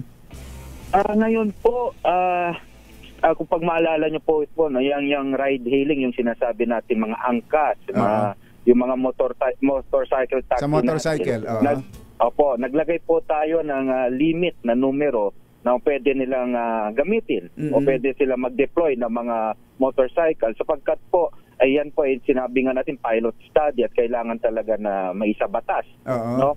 Bago po natin talagang payagan. Pero ngayon po alam ko meron mga nag-a-apply dito sa LTFRB at ayan po sinabi sa akin ni Chairman Vigor at sabi ko sige aralin nga natin if we can expand not only for NCR pero sa may ibang lugar din. Motorcycle yan? Taxis po.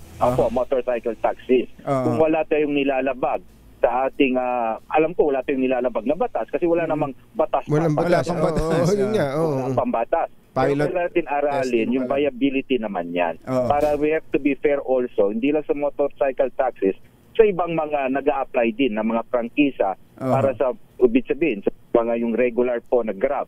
Yun, kailangan din natin bantayan kung paano po natin gawin na balanse lahat itong mga PUJs, PUVs po. Yung sa kotse ho, ang gamit na gamit dito sa atin Grab, na wala na kasi yung Uber. Meron pa ho bang iba? Meron akong no isang araw ko lang nalaman. Yung in something. Tama, alam mo pala ito. InDrive. InDrive. Opo. Ang alam kasi nung mga kaibigan natin drive-in Patay tayo. Pero 3 oras lang. May libreng libreng kanton at saka chicken. Meron po nabigyan po. Grab yung sinasabi nating VIN yata yun, GSM. I'm not quite familiar with the name. At yan po ay yung kulay green ho yata yun. Nabigyan po ng prangkisa to yan. At yan po ay allowed dito sa ating mga public roads. Baka ito nga yun, yung InDrive. InDrive. Kulay green nga ho kulay green. Malamang po yan. Kasi madami na po ako nakikitang ganyan sa ating mga kalsada. So open po ang DOTR, LTFRB at na tumanggap pa ng ganitong mga ano ba tawag sa ganito? Mga franchise application. TNVS po. TNVS, tama, TNVS. Ang alam ko, opo. At wala naman ako nakikitang this one, prohibition. Bakit hindi basta po sinusunod sa ating mga compliances, sa ating mga documentary requirements, kung ano talaga kinakailangan. Kasi tulad nga po nung sinabi natin, itong may bagong TNVS na naaprubahan. I think that was approved this year also, last year. So bago-bago pa lang yan. At ang kagandaan naman dito, we allow more players at magiging mas competitive ang makikinabang po yung taong bayan. Walang monopolya, tama. At competition, magpapababa sa presyo. Okay, puntahan nun natin yung MRT. MRT, LRT. Meron daw kayong protocol na gustong ipatupad sa mga tren natin, Secretary. Opo, Kuya Jerry, kung maalala nyo, the other day ho yata, nung nakarang, I think Martes, di ba, nakaberya tayo dito sa MRT3. At nakita ko po may mga larawan na talaga po natin mga pasahero naglalakad po sa ating riles. So sabi ko, ba't walang nag-a-assist? Napakadelikado po nun. So kaya po pinulong ko kaagad yung MRT3 management yesterday kasama ang Sumitomo. Sabi ko, saan ang protocol natin dito? Meron ba tayong protocol? Ba't wala ako nakitang train marshals? Walang umaalala. Sabi ko, protocol, pero hindi updated. Sabi ko, ba't hintay lang pa yung protocol na yan? 2010 pa daw. sabi ko naman, ako, wag na kayo masyado mag-isip-isip ng protocol, gayahin nyo na lang yung nasa Japan o kung saan yung anong best practice at gawin na po natin kasi napakadelikado. Lang naman po yung utos natin Pangulo gawing ligtas ang pagbabiyahe at gawing maginhawa. So, kailangan namin maglagay ng protocol. Sa delikado po yun, maglalakad. Hindi lang po delikado, mas maanta pala yung pag-aalis natin ng bagon. Kasi naglalakad yung mga tao sa riles. Mga 2 hours yun na mag-aantay ka bago mapunta sa isang istasyon. So dapat meron po talagang standard operating procedure pagdating sa gano'n. Matagal nang walang ganyan, ano? Nangyari na naman pala uli yung aberya, Secretary? Opo, at ang sinabi nila sa akin ang initial report sa technical and electrical issue could be the fluctuation ng electricity natin and everything. So yung bagon na yon nasa depot na para makita yung sinasabi ng root cause analysis at sabi ko magbigay sila ng complete report. Pero ito po ang bagon kasi natin Kuya Tunying din is kung alam niyo 25 years na po to. Matagal na rin. Naalala po namin nung unang bumiyahe ang ibang bagon diyan. Nung mahal pa pamasahe dyan yung unang nilaunch yung MRT3 kaya ibinaba. Well, pangalawa po yung sa LRT naman nagbabanta daw yung MVP group na makaalis na nga.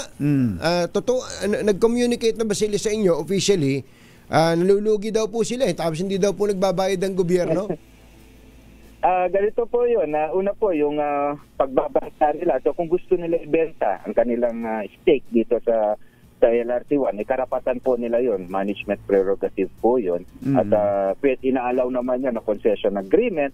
Kailangan lang nila kumuha ng written approval on our part kasi magbabago ang kontrata. Pero ganito po, yung sinasabi nilang utang, tama po, nagkaroon ng utang ang gobyerno. No? So, ito yung sinasabi kasi naayon sa kanilang kontrata at concession agreement, every 2 years dapat meron silang automatic fare hike. At yan dapat po ay ialaw ng gobyerno. So from 2016 to 2022, hindi po sila nabigyan. Hindi po sila nabigyan ng fare hike. Nagsimula po sila mabigyan ito pong 2022 at saka 2024. Ang next application nila is 2026. Pero kung pagbabasihan lang po natin ay yung sabihin nating utang. If I may say po kaya ito, simula na po kami magbayad. I think we've already paid them out of the supposed sinasabi natin 3-point-something to 4 billion undisputed. Yung talagang nag-agree ng dapat bayaran. Na bayaran, nakapagbayad na po yata kami ng mga higit na 500 milyon. Hopefully matapos nitong taon na makakatayad kami ng mga 1 billion. So nonetheless po, sabihin na natin po na ganun ang sitwasyon. At ang nakikita ko kasi po sa ating mga payagan, hindi nila magawa yung mga kailangan nilang gawin dahil po hindi sila napapayaran. Hindi ko na nga sana masyadong papatulan pero ang tatanungin ko po sila, ang pag-aayos ba ng banyo, ang palikuran, ang paggagawa ba na dapat malinis ang isang istasyon? Magkano ba ang kailangan niyo dyan? Billion po ba yan? At yan naman po ay naaayon sa kanyang concession agreement regardless kung sinasabi natin hindi pa kayo nababayaran ng gobyerno. Hindi dahil nakaharap kayo, no? Pero gano'n naman dapat ang negosyante. Alang na maitigil mo yung serbisyo sa mga mananakay natin dyan sa kaligtasan, kalinis at kaayusan ng mga estasyon dahil lang may problema, may issue sa pera. Hindi naman ako naniniwalang walang mauubusan ba ng pera si Tito MVP namin? Hindi.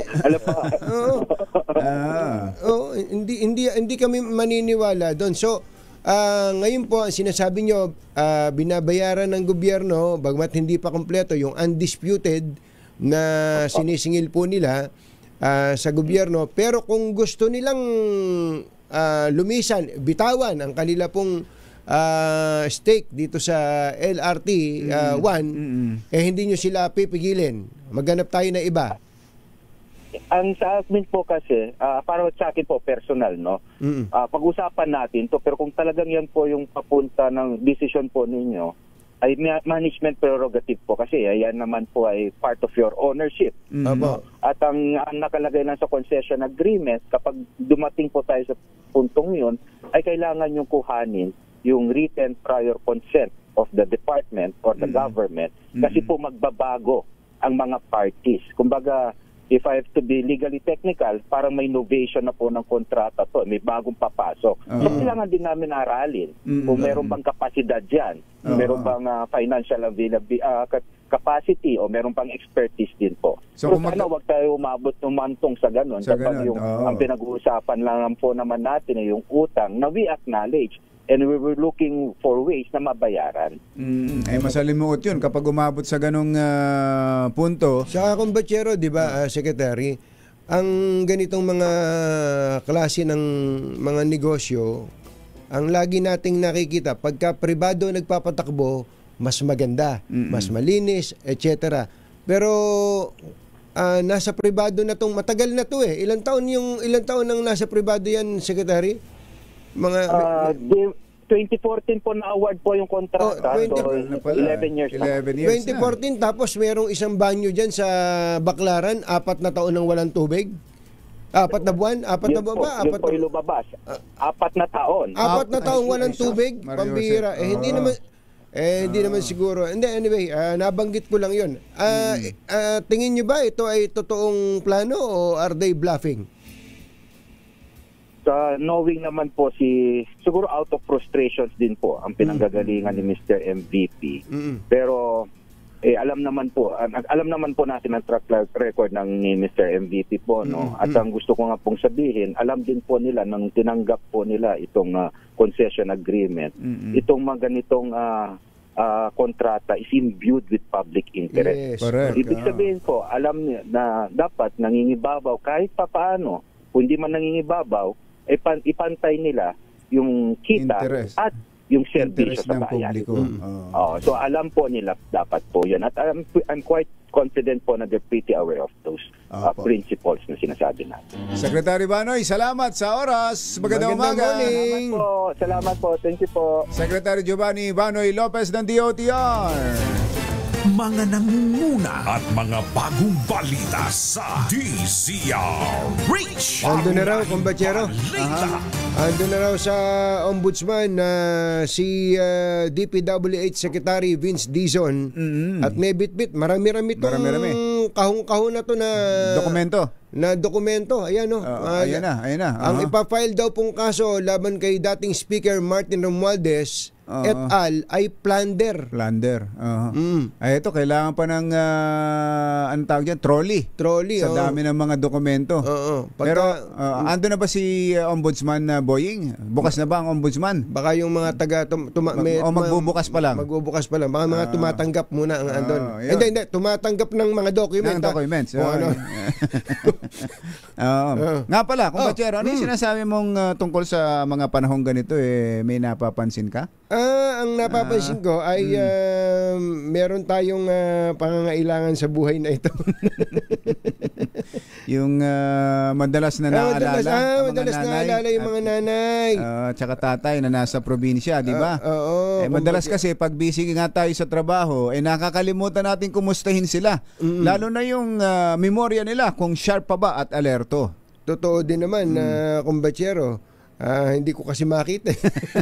Si Nanay Benny, lagi nating napupuntahan yan. At ano yung pinapainom mo? Siyempre, ano pa nga ba? N Plus Gold. Yun. Ano ba naman ang bago? Sinisiguro natin yan dahil meron tong essential vitamins at minerals na tumutulong sa brain health at cognition. Yan ang magandang tanda ng pagmamahal. Yung inaalagaan mo pati isip at kalusugan ng mga magulang mo. Tama. May vitamin B complex pa para sa nerve functions at communication ng brain. Kaya kahit senior na, malinaw pa rin mag-isip at masigla pa rin kausap. Ayan. Kaya mga kumbatsero, kung miss nyo na rin sina nanay at tatay, abay tawagan nyo na sila, kumustahin at huwag kalilimutang ibili ng N Plus Gold. Ipakita ang tanda ng inyong pagmamahal with N Plus Gold. Available sa Mercury Drugstores at iba pang leading drugstores nationwide. At nga pala, kumbatsero, alam mo ba na ngayong Ngayong kailan ba yung kailan ba yung ngayong araw na to. Oo, ngayong araw na to yan. Yung gagawing CPR. Meron silang tuwing ganitong panahon kasi dumadami ang nagkakaroon ng tinatawag na holiday heart syndrome. Ito ay pagkakaroon ng heart attack at stroke na pwedeng ikamatay ng isang tao. Ayun. Mga ganitong health emergency po ay importante na alam nating mag-CPR. Ayan, CPR. Kaya itong Belkens Pharma ay tuloy-tuloy sa pagsasagawa ng hands-only CPR sa buong bansa. Hands-only? Mayroon palang kamay lang, walang aparato. Kaya ngayong Biyernes, November 21, tama-tama, 2 sagip CPR trainings ang magaganap. Yung isa ay sa Marcelo High School sa Malolos, Bulacan. Sa Malolos. Yung isa saan? Sa Mabini Academy sa Batangas. Tandaan, kung alam mong mag-hands-only CPR, maaari mong maligtas ang mahal mo sa buhay. Mga nangunguna at mga bagong balita sa DZRH. Pangunahing balita. Ayun. At nasaan na ba yan? Samantala po naman, patuloy po tayo. Ayun, upang sugpuin ang lumalalang kaso ng illegal na online gaming sa bansa at protektahan ang mga manlalaro laban dito, inilunsad po ng PAGCOR ang PAGCOR Guarantee website. Maaring i-check ng publiko ang nasabing website kung lisensyado at lehitimo ang isang online gaming site bago sila maglaro o magbayad. Regular na ina-update ang website at may direktang link ito sa mga lisensyadong gaming platforms. Ayon kay PAGCOR Chair Al Tenco, matutulungan ito ang publiko na makaiwas sa panilinlang habang pinoprotektahan ang kanilang karapatan bilang manlalaro. Ayun. Thank you, Chairman. Thank you, Chairman. Thank you. Mga nangunguna at mga bagong balita sa DZRH. Pangunahing balita. Paringat, ikaw muna. Bagong balita sa DZRH. Pangunahing balita. 8 minuto na lang, alas 8 na. Nasa linya natin ang Bureau of Customs, kumbachero. Si Deputy Chief of Staff, Attorney Chris Noel Bendijo. Attorney Chris, magandang morning. Si Ka Jerry at si Ka Tunying po ito. Hi, Sir Anthony, Sir Jerry. Magandang umaga po. Pagbati po mula kay Commissioner Riel at sa mga kawani po ng Bureau of Customs. Opo. Pala si Attorney Chris Noel Bendijo, no? Ano niyo po ba si Aljo Bendijo? Pinsan po natin si Sir Aljo po. Pinsan niyo pala. Kaya pala magkasing gwapo kayo eh. Opo. Attorney Chris, bakit ito 3 lang yung nabili kahapon, nabenta? Yung pong 4 na sasakyan, nagdeklara po tayo ng failed bidding. Nangangahulugan po itong wala pong nag-participate na qualified bidder nung tinawag po for auction ang 4 na sasakyang ito. No? Mabanggit na rin po natin, meron po tayong 2 bidders kasi na hindi po umabot sa deadline. No? Kung kaya't hindi po sila nakapag-participate sa auction at nagkataon itong 2 bidders na ito ang nagpahayag ng interest doon sa 2 Toyota na sasakyan. No? So, yun po yung nangyari. Kaya lang po, ang malinaw po ang instructions ni Commissioner Ariel, not a hint of doubt sa magiging proseso po natin. Talagang full transparency kung kaya't we have to be very strict sa pag-implement ng ating mga policy. May requirement ho ba? Hindi ba pwedeng basta na lang kami pumunta ron? Halimbawa, gusto naming sumali, bigla lang may dala kaming isang maletang pera. Ganon. Hindi po kasi natin pwedeng papayagan yung walk-in po lamang. No? Meron po tayong mga requirements na nakasaad sa ating Customs Administrative Order 3-2020. Halimbawa po, no, kailangan po nating magsumite ng ating mga income tax returns or business tax returns upang ma-establish ang 2 bagay. No? Una, yung kanilang kapangyarihang bumili, yung purchasing power, kung tutugma po ba ito sa kanilang ITR. At ikalawa, dapat po ma-determine natin na hindi po sila sasaklaw doon sa mga pinagbabawalang lumahok sa auction. No? So dapat po hindi po sila kawani ng BOC, dapat po hindi po sila yung importer, forwarder, consignee at nagmamay-ari po ng smuggled item na subject for auction. Kaya po tayo nagre-require ng mga ganong documentary requirements kung kaya hindi po natin papayagan yung mga walk-in kasi wala po tayong panahon upang i-check ang mga bagay na ito. Marami palang requirements, hindi pala basta't may pera ka at gusto mong bumili, makakabili ka. Cash ba kailangan? Kasi may nakita kaming picture ng mga cash. Ang mga tinatanggap po na modes of payment, yung pong tinatawag nating parang good as cash, no? So, nandiyan na po yung cash. At andyan din po yung ating manager's check, no? Doon po sa mga Mercedes-Benz na SUV na nabili po kahapon, manager's check po yung pinagbayad. Yun naman po sa Lincoln Navigator, yung pong 7,100,000 na bid ay binayaran po ng cash. Oo. Diyan sa mga sasakyan ng mga Diskaya, ang pinaka-popular diyan yung Rolls-Royce. Yung Rolls-Royce, yung Cullinan, yung may payong. Yun nga, hawak ni Secretary Vince Dizon yung payong. Baka kaya wala nang bumili. Kinuha ni Secretary Vince yung payong. Kinuha ba yung payong? Kinuha ba ni Secretary? Picture lang siguro. Maraming mas may interest sa payong eh. Binalik naman po ni Sec Vince, sinigurado po namin kumpleto. Hindi ba pwedeng yung payong lang? May freebie na lang. Meron po tayong prinsipyo sa batas, no? Yung accessory follows the principal. So, bilang bahagi po ng sasakyan, kailangan po kapag binenta natin ito, kasama po yung buo. So, kailan po ang ulitan, Attorney Chris? Kailan uli mag-open? Sa loob po ng 5 araw, maglalabas tayo ng notice, no? Kasama na po dyan, magre-recompute po yung ating komite upang i-adjust po ng kaunti yung ating magiging floor price. Baka po magtaas tayo doon sa computation ng depreciation cost upang sa ganun ay makapag-imbita tayo ng mas maraming bidders. So meron po tayong magiging announcement in the next 5 days po. Wala po bang kontraktor na gustong bumili, sumali, nag-sound off sa inyo? Sa palagay ko, mag-iingat ngayon yan. Mag-iingat po ang lahat. So, kung wala, na naman po natin yung mga nag-participate, parang wala pong involved sa construction. Wala naman. Bumibili daw ba kayo? Baka meron mga gusto magbenta naman ng mga congressman. Attorney Chris. Hindi rin po. Limitado po ang jurisdiction ng BOC. Kailangan po yung dumaan sa importasyon, no? At kapag meron po mga violations dito, doon lang po pumapasok ang kapangyarihan ng Bureau of Customs. Yun. Attorney Chris, salamat sa oras. Thank you so much, sir. Magandang umaga. Salamat po sa pagkakataon. Good morning po. Attorney Chris Noel Bendijo, Bureau of Customs. Ay! Oy, magandang umaga kay former GM Ed Monreal ng airport. Ka Eric Aledo, magandang morning. Ganon din kay ka Jerry Labasan tsaka kay Mike Santa Maria. Si Caselo Lagmay. Uy, inahanap ka kumbatsero ni Caselo. May lalapit daw sa iyo. Ganon. Oo, si Caselo Lagmay. Caselo, magandang morning. Ko na, Tsaka si Archie. Si Archie dyan sa NGCP. Magandang morning, Archie. Kuya Boy Fabian, good morning. Pasensya na kayo. Nami-miss niyo ba si Morley Alinio? Marami kasi mga nangyayari ngayon eh. Kaya nga. Doktora Jessica D. Hindi, schedule natin next time. Diyan sa Robinson's Magnolia. Mainit daw eh. Hindi raw uubra. Kaya Doktora Jessica D at kay Boss Kenneth, magandang morning. Ay, baka kailangan nyo nang palitan yung bubong na inyong mga bahay, ha? Buti na lang, may bubong na maasahan. Gawa sa state-of-the-art technology. May aluminum na. May pintura pa. Now available na rin sa pre-painted tiles pan. Para sa eleganteng bubong na matibay na, makulay pa. Mag-Cherylum pre-painted ka na.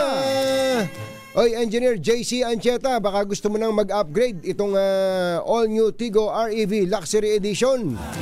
7-seater to. Magkano? Starting at just 1,528,000 pesos. Hatid ng all-new Cherry Tigo REV Luxury Edition. Ang high-tech na features, pogi at moderno ay tsura. At syempre, sulit na sulit sa halaga. Ito ang tunay na game changer. Meron itong 1.5-liter turbo engine at ipinagmamalaking Cherry Super Hybrid system.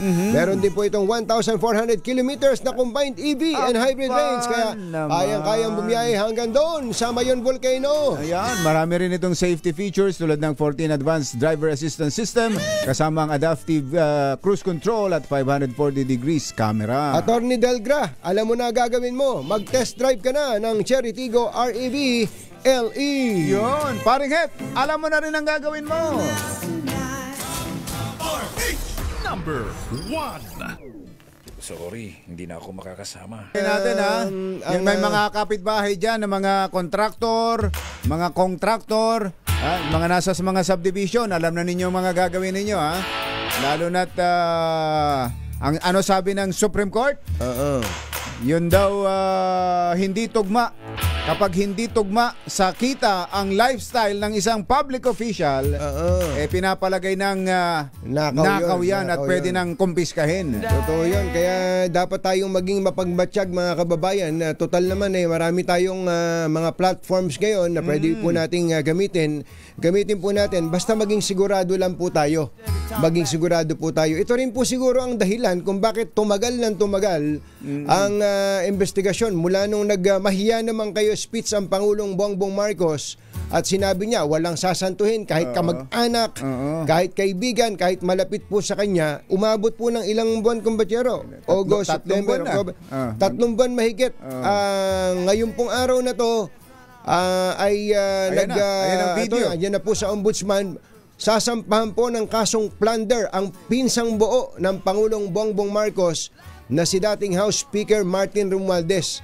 Ito po siguro ay hindi madali para sa kanya, pero kailangan, sapagkat sinabi niya yun sinabi niya na kahit kamag-anak, kahit kamag-anak, basta may makikitang ebidensya, yun daw po ay kakasuhan sa husgado. At ito na rin ang pinakamagandang pagkakataon para ipatunayan naman ng mga nasasangkot na sila ay walang anumang ginawang kabalbalan. Paano? Bye! Happy weekend! Woo! Damdaming bayan! Susunod na!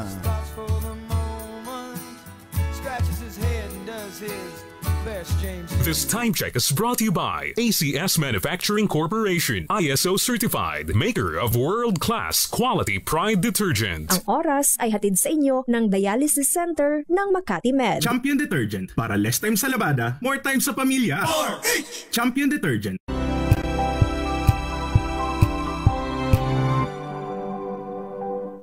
Araw-araw, iba't ibang mga bagay na dapat pagtagumpayan. Ang subok kong partner ay MX3 Capsule. Research-based na tested and proven. Helps avoid pain discomfort. Iwas-iwas sa sakit. Kailangan lang na long-term ang pag-inom 2 capsules araw-araw. Kasabay ng proper diet and exercise. I am able to make it with the right partner. MX3, dito ako bilib!